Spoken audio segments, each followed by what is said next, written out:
এই পৃথিবীতে আল্লাহ আমাদেরকে পাঠিয়েছেন। আমরা কত কিছু চাই পৃথিবীতে ভালো থাকার জন্য, কখন পাই কখনো পাই না। আর যখনই আমরা পাই না তখন আমাদের কত মন খারাপ হয়।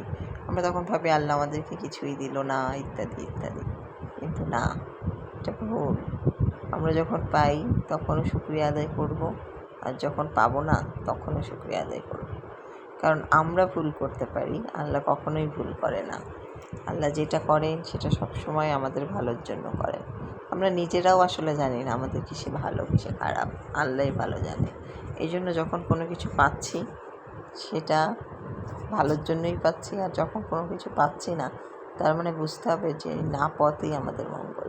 আমি আমার নিজেদের মধ্যেই অনেক দেখেছি, যেটা পাইনি বলে খুব কষ্ট পেয়েছি, কিছুদিন পরেই বুঝতে পেরেছি যে না, ভাগ্যিস পাইনি, পেলে হয়তো আরও খারাপ হতো।